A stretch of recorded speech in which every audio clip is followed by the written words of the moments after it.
الفاتحة إلى حضرة النبي المصطفى رسول الله صلى الله عليه وسلم وعلى آله وأصحابه وأزواجه وذريته وقرابته وأهل بيته وأنصاره ثم إلى سادتنا أبي بكر وعمر وعثمان وعلي رضي الله عنهم ثم إلى سيدنا المهاجر إلى الله أحمد بن عيسى وسيدنا الأستاذ الأعظم الفقيه المقدم محمد بن علي بعد وصوله وفرح بن أخوه الشيخ عبد القادر الجيلاني الشيخ محمد سمد رضي الله عنهما سيدنا الحبيب عبد الله بن أبي محمد الحداد شيخنا مربي روحنا أبويا كيزي أحمد زيد بن مهاجر كيزي عبد الله الشافعي كيزي نور علي بن هجي أنوار كيزي الله بن معلم غير كمرزوق بن رصاد كيزي محمود الله بن جعبد بن حسين بن علي بن حسين العطاس الحبيب شيخ بن علي بن الحبيب شيخ مسوى كهدي سبيل الرشاد من أسماء كيزي أحمد باقي من هجي أمتي مدينة من هجي أمتي عبد الرحمن نبي من هجي نبي الحبيب علي بن عبد الرحمن السجاد والحبيب فضل بن المسوى الشيخ كيجي بن نور بن جهج نور علي كيجي عبد الراشد بن جهج عبد الله الشافعي الحبيب صالح بن محسن الحامد نخص مؤلف هذا الكتاب الحديث السيد أحمد الهاشمي أن الله الكريم يعلي درجاته في الجنة ويعيد علينا ببركاتهم وأسرارهم وأنوارهم وعلومهم ونفحاتهم في الدين والدنيا والآخرة ونخص المرحوم محمد سالم بن وليد طبر صلح وفروعه أن الله يغفر له ذنوبه ويعلي درجاته في الجنة وبنيان الصحة والسلامة آفية بركة في الدين والدنيا والآخرة ودفع البلاء التوفيق والهداية وحسن الخاتمة عند الموت في خير ولطف وعافية وإلى حضرة النبي الفاتحة. أعوذ بالله من الشيطان الرجيم. بسم الله الرحمن الرحيم. الحمد لله رب العالمين الرحمن الرحيم مالك يوم الدين. إياك نعبد وإياك نستعين اهدنا الصراط المستقيم صراط الذين أنعمت عليهم غير المغضوب عليهم ولا الضالين آمين. بسم الله الرحمن الرحيم. الحمد لله رب العالمين والصلاة والسلام على سيدنا ونبينا ومولانا محمد وعلى آله وصحبه أجمعين. أما بعد سبحانك لا علم لنا إلا ما علمتنا إنك أنت العليم الحكيم فرب اشرح لي صدري ويسر لي أمري واحلل عقدة من لساني يفقه قولي واهد قلبي بحق سيدنا محمد صلى الله عليه وسلم. اللهم إنا نسألك الفتوح والمنوح والرسوخ وصلاح الجسد والروح وتوبة النصوح. اللهم صل وسلم على نور الأنوار وسر الأسرار وترياق الأغيار ومفتاح باب اليسار سيدنا محمد المختار وآله الأطهار وأصحابه الأخيار عدد نعم الله وإفضاله.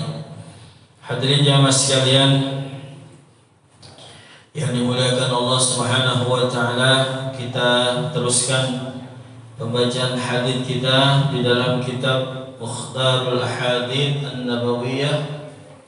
Masih kita sudah masuk kepada harfu ta, yaitu hadis yang terletak pada huruf ta. Hadis yang pertama, qala Nabi sallallahu alaihi wa alihi wasallam, ta'atun nisa'i nadamatun, rawahu Ibnu Asakir an sayyidah Aisyah radhiyallahu anha.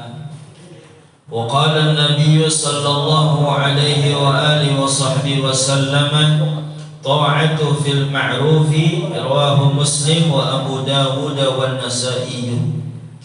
Wa qala an-nabiy sallallahu alaihi wasallam, at-ta'imu syakiru khairun min as-sabiri as-saimi, rawahu Abu Hurairah radhiyallahu anhu. Wa qala an-nabiy sallallahu alaihi wasallam, at-ta'unu wal gharqu wal batnu wal haraqu wan nufasa'u syahadatun li ummati, rawahu Safwan ibni Umayyah qala an-nabiy sallallahu alaihi wasallam at-ta'unu baqiyatun rijzin aw 'adabin ursila 'ala qa'ifatin min nabiyyin min bani Israila fa idza waqa'a bi ardin wa antum biha fala takhruju minha firaran minhu wa idza waqa'a bi ardin wa lastum biha fala tahbutu rawahu syaikhan. Wa qala an-nabiy sallallahu alaihi wasallam talibul ilmi talibur rahmati talibul ilmi ruknul islami wa yu'ta ajrahu ma'an nabiyyina atau kama qala an-nabiy sallallahu alaihi wasallam. Hadirin jamaah sekalian, hadis yang pertama dalam huruf ta itu adalah ta'atun nisa nadamatun. Taat kepada para wanita itu adalah merupakan sebuah penyesalan. Jadi taat kepada perempuan adalah sebuah penyesalan. Maksudnya apa? Ya memang tidak pantas seorang wanita itu dijadikan pemimpin. Gitu. Jadi maksudnya ke situ. Jadi kadang-kadang nih istilahnya masa laki ngikutin perempuan, harusnya perempuan yang ngikutin laki-laki.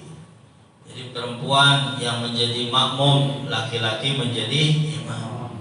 Ini kata Nabi, nadamah di sini adalah merupakan penyesalan. Entah apa di balik ini, ya kita tidak memahami betul ya tentang hadis ini, akan tetapi ini sebenarnya hadis ya, bahwa seorang wanita itu kalau jadi pemimpin kemudian nih banyak laki-laki ngikutin dia, itu biasanya keputusannya suka pelin-pelan gitu ya, namanya perempuan gitu. Tapi kalau sekarang orang beranggapan ya juga lah, pinteran perempuan kadang-kadang daripada laki gitu. Ini hadis diriwayatkan oleh Ibnu Asakir an Sayyidata Aisyah, dari Sayyidah Aisyah radhiyallahu anha, salah satu daripada istri Nabi sallallahu alaihi wasallam. Hadis berikutnya ta'atun fil ma'ruf, yaitu yang namanya taat itu hanya di dalam kebaikan saja. Jadi ta'atun fil ma'ruf, taat itu ya, mengikuti perintah itu kata Nabi hanya buat yang baik-baik aja. Jadi kalau ada perintah yang kagak baik, perintah yang tidak benar, itu jangan diikuti ya, jangan diikuti. Ta'atun fil ma'ruf. Nah, ini pelajaran buat kita.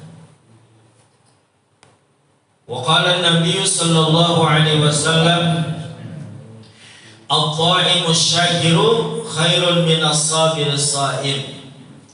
Ada lagi hadis yang berikutnya, hadis yang diriwayatkan oleh Imam Abu Hurairah radhiyallahu an, at-ta'imus syakiru, bermula memberikan makanan, at-ta'im asy-syakir. Asy-syakir sambil dia mengungkapkan rasa syukur, punya makanan gitu. Jadi mensyukuri nikmat lewat makanan bagi orang gitu, maksudnya yang ngajak orang makan gitu. Ya, asy-syakir, at-ta'im asy-syakir. Ya, memberi makanan kemudian dalam keadaan bersyukur itu khairun, pahalanya lebih baik, minas sabiris sha'im, daripada orang yang sabar dalam keadaan puasa gitu. Jadi pahalanya lebih baik tuh. Jadi lebih baik dia ngajak orang makan, ngasih makanan kepada orang sebagai ungkapan rasa syukur, dapat obyekan misalnya ngajak makan. Iya, ngajak makan nih ungkapan syukur. Kemudian habis syukuran pernikahan, rumah rapi gitu. Nah, itu syukuran namanya. Kemudian motor impas. Motor impas syukuran, walaupun jarang kagak ada. Ya syukuran apa ini? Motor impas. Ya, itu kasih makan orang. Alhamdulillah nih 3 tahun kelar ambil PCX. Ya. Kemudian dia bersyukur tuh. Ya, dia bikin makanan. Itu lebih baik daripada orang yang sabar dalam keadaan puasa. Itu luar biasa. Ya, puasanya sunnah, tapi kalau wajib mah jangan diomongin. Ya, ini berkaitan dengan ibadah puasa sunnah. Ini hadis diriwayatkan oleh Imam Abu Hurairah radhiyallahu anhu. Gitu. Wa qala an-nabiy sallallahu alaihi wasallam al-ta'unu. Yang pertama kata Nabi, mati dalam keadaan kena penyakit. Ta'un itu penyakit. Ya, kayak kemarin tuh corona. Ya, musibah-musibah yang mendadak. Akhirnya sampai dia nggak kuat tuh nahan penyakitnya. Ya, namanya disebut ta'un. Ya, mati karena lantaran disebabkan penyakit. Ya, penyakit ta'un. Kemudian yang kedua wal gharaqu, ada lagi orang mati yang matinya itu tenggelam, lelep. Ya, lagi main Kalimalang, lelep, nyemplung, kayak ketemu nyambut sono, mati. Al gharaq namanya tenggelam. Kemudian wal batnu, sakit karena lantaran sakit perut. Tuh. Kemudian wal haraku, orang mati lantaran kebakaran. Ya, kebakaran. Jadi rumahnya kebakaran, dia ngikut kebakar. Mobilnya kebakar, dia ngikut kebakar di situ. Ya, haraq namanya. Jadi matinya karena kebakaran. Kemudian wan nufasa'u, mati karena mati beranak, nufasa. Ya, anaknya sehat, emaknya mati. Nah, nufasa namanya. Jadi mati terjadi disebabkan karena melahirkan. Itu semua kata Nabi syahadatun li ummati. Dia itu terhitung dapat pahala mati syahid bagi umat-umatku. Syahid dunia. Ya, matinya mah di pesawat, tapi nyemplungnya ke laut. Ya, jadi ini pesawat jatuh, wah udah stres dia. Nah, akhirnya kecemplung. Nah, itu tetap hitungannya tenggelam juga. Ya, nah itu kata Nabi, dia dapat pahala syahid. Ya, khusus bagi umatku. Tuh, jadi umat Nabi mah, ya pahalanya gede-gede. Kalau dalam urusan yang begini-begini, kematian, mati sakit perut, gitu. Jadi misalnya ada orang meninggal dunia, ada sakit perut, ya, bisa ngobrol pagi-pagi, tapi Johor tahu makan apa, makan rujak, sakit perut, asal sembayangin, kita sampai tuh matinya mati sakit perut, melilit-melilit dikerokin udah gak kena, akhirnya mati, maka dia dapat pahala syahid, gitu. Ya. Jadi banyak macamnya tuh. Jadi ada hikmahnya juga orang yang mati corona, yang mati kena corona tuh, artinya dia dapat pahala syahid. Tetap disolatin, ya disolatin, dikafanin, mandiin, ya seperti biasa. Karena dia mati syahidnya syahid dunia, pahalanya. Tapi kalau syahid akhirat, udah langsung aja dikubur, bahkan tidak disolatkan, udah langsung dikuburin. Saking mulianya orang mati syahid membela ajaran Allah Subhanahu wa ta'ala. Wa qala an-nabiy sallallahu alaihi wasallam at-ta'unu baqiyatu rijzin aw 'adabin ursila ala ta'ifatin min bani Israil. At-ta'un baqiyatun rijzin. At-ta'un itu ya tadi penyakit, ya penyakit karena wabah. Jadi at-ta'un, wabah itu adalah, kata baginda Rasul sallallahu alaihi wasallam, baqiyatul rijzin, yaitu termasuk daripada sisa daripada perbuatan-perbuatan dosa. Ya. Jadi at-ta'un, terjadi ta'un nih, ya, dari zaman dahulu nih ada ta'un, ya, musibah ta'un, bala ta'un. Nah itu kata Nabi baqiyatul rijzin, sisa-sisa daripada dosa-dosa, perbuatan dosa.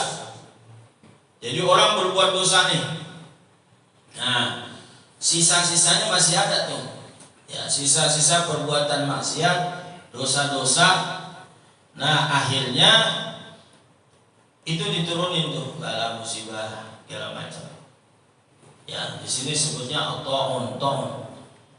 Au adzabin ursila ala ta'ifatin min bani Israil, atau siksaan merupakan azab ursila ala ta'ifatin min bani Israil, yang dimana pernah diturunkan atas sekelompok daripada Bani Israel. Jadi dulu Bani Israel pembangkang, paling bangkang Bani Israel sampai sekarang begini hari itu. Ya, itu Palestina, Bani Israel. Ya, Bani Israel. Ya, mereka itu sangat membangkang. Ya, umatnya Nabi Musa alaihis salam. Jadi itu membangkang. Ya, mau percaya sama Nabi, mau percaya sama Nabi Musa, kalau emang ini Nabi Musa bisa menghidupkan orang mati.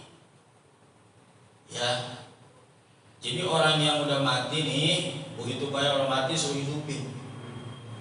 Kalau misalnya ente bisa hidupin orang sebanyak ini, orang mati sebanyak ini hidup lagi, anak beriman sama ente. Ya, kalau kata Nabi Musa, apa ya begitu? Ya, akhirnya dibuktiin itu dengan izin Allah hidup lagi. Ya, begitu hidup lagi dia percaya. Kagak, ada aja yang dikata Bani Israel. Ya, makanya kita kalau punya teman model-model gitu, Bani Israel dah. Iya, Bani Israel. Ya, gitu. Bani Israel paling parah sampai gini hari. Bani Israel. Kalau perang udah dibilangin anak kecil jangan ditembakin, jangan dimatiin sama nenek-nenek, jangan. Nenek-nenek mah gak usah tembak, bentar lama-lama mati dia mah. Hajar terus. Nenek-nenek, ibu-ibu, bocah. Tuh di Palestina. Dulu Nabi begitu. Ya, nggak ada tuh anak kecil terluka sedikit pun, perempuan nggak ada, nenek-nenek kagak ada. Ada khusus yang baku hantam siapa? Ya udah yang muda-muda juga gagah. Tuh, ya. Sampai lagi sholat juga. Nih, habis lagi sholat. Ya, itu yang namanya baku hantam, ngaso dulu berhenti.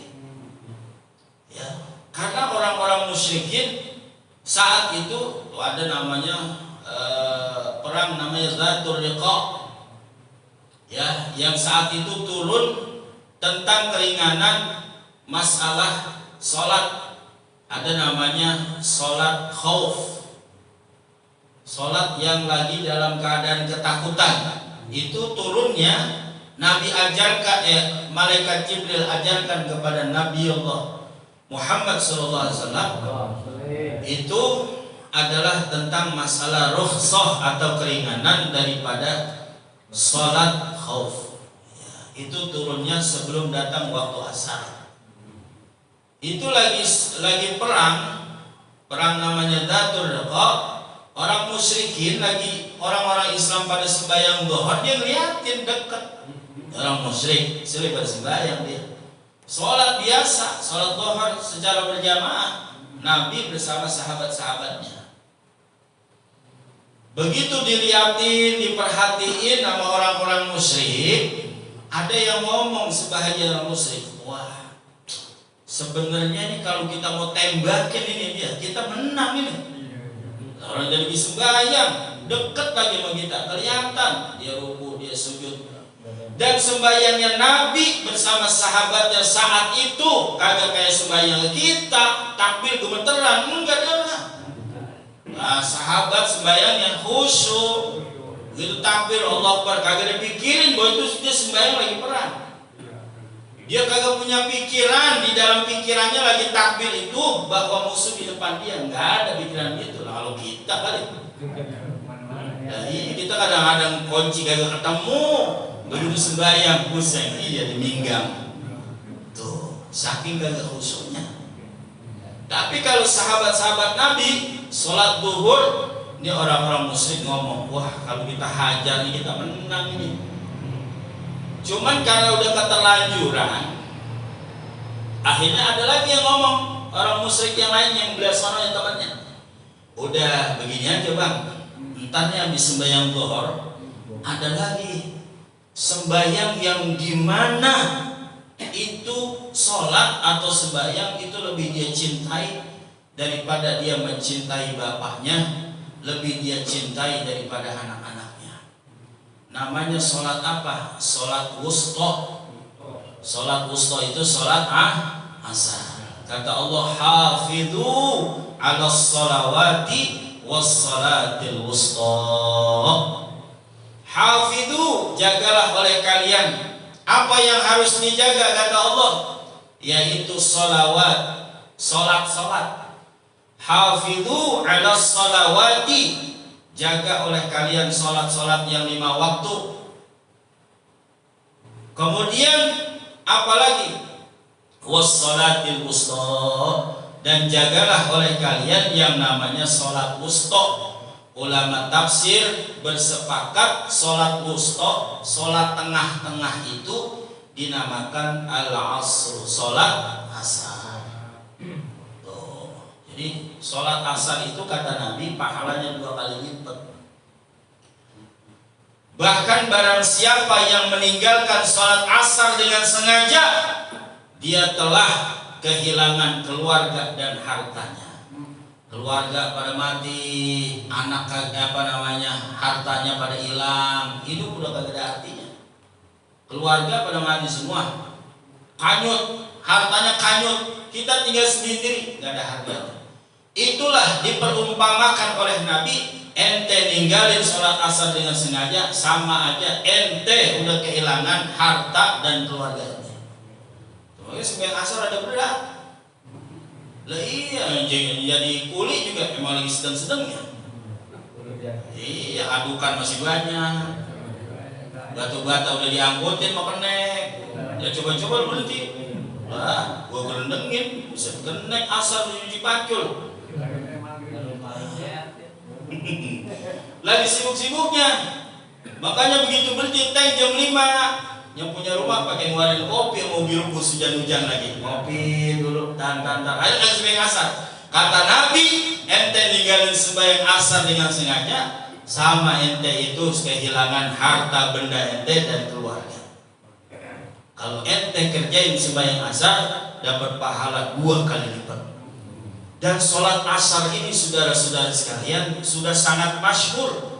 Bahkan Nabi mengkisahkan sholat asar itu bukan ente doang yang ngerjain. Ini sahabat habis kelar sembahyang asar sama Nabi, kata Nabi sembahyang asar bukan ente doang yang ngerjain. Artinya umat-umat sebelum ente ini pada ngerjain juga sembahyang asar. Cuman kata Nabi sholat asarnya mereka diremehin. Paham diremehin? Udah. Ya, orang aja udah. Akhirnya ditinggalin tuh. Umat-umat yang terdahulu banyak yang ninggalin sembahyang asar. Makanya ente jaga sholat asar, namanya sholat wusta. Itu kata Nabi dikisahkan begitu. Siapa orang yang melaksanakan sholat asar, dia dapat pahala 2 kali sembahyang asar, 2 kali lipat pahala itu. Ya, itu sembahyang asar. Nah, begitu ini kata orang-orang kaum musyrikin. Mau nyerang, kalau kita tembak-tembakin mati dia, kita pasti menang. Kata orang kafir yang lainnya, orang musyrik lain, udah tenang aja. Ntar ada lagi di sini sembahyang asar namanya. Sembahyang asar, ini sembahyang asar pasti lebih dicintai sama dia, kagak bakalan tinggalin. Nah, baru udah kita hajar. Sebelum datang waktu asar, Allah perintahkan kepada malaikat Jibril, ente turun, ajarin tuh Muhammad SAW untuk melaksanakan namanya sholatul khauf. Ya, sholatul khauf. Jadi sholat dalam keadaan berperang, dalam keadaan ketakutan. Caranya bagaimana? Kagak usah pakai ikut jamaah semuanya, ganti-gantian. Begitu. Jadi istilah kata nih, ada kiai jam 11 malam dia ceramah. Nah, Porkabi, Laskar Betawi, jagain. Tuh, supaya apa? Ini ceramah biar kata mendel aman. Ada Laskar Betawi sama Porkabi. Begitu. Ini orang-orang yang lagi sembahyang, Nabi jadi imam, separoh nih sholat, di belakang jagain baru sono. Entar baru dapat sekian rakaat digantian, ya sembahyang gitu. Jadi ganti-gantian gitu. Ada tata caranya, buka aja YouTube. Kita lihat di situ tata caranya. Ya. Nah, itu sholat khauf turun menjelang sholat asar. Jadi begitu sholat asar, Nabi udah diajarin tuh sama malaikat Jibril tata cara sholat khauf. Begitu. Nah, jadi itu adalah merupakan keringanan yang diberikan kepada umat Nabi Muhammad sallallahu alaihi wasallam. Gitu. Wa qala Nabi sallallahu alaihi wasallam, fa idza waqa'a bi ardin, apabila musibah itu, wabah tersebut terjadi di satu kawasan. Ini lagi musibah corona nih, terjadi di kampung kita. Wa antum biha, sedangkan kalian ada di situ. Lalu kata Nabi, fala takhruju minha, maka ente jangan lari, jangan keluar dari kampung ente. Ya, firaran minhu, yang tujuan karena untuk apa? Untuk menghindari daripada wabah tersebut. Diam-diam udah di situ. Ya, jangan kemana-mana, jangan pergi kemana-mana. Wah, pergi ke sono.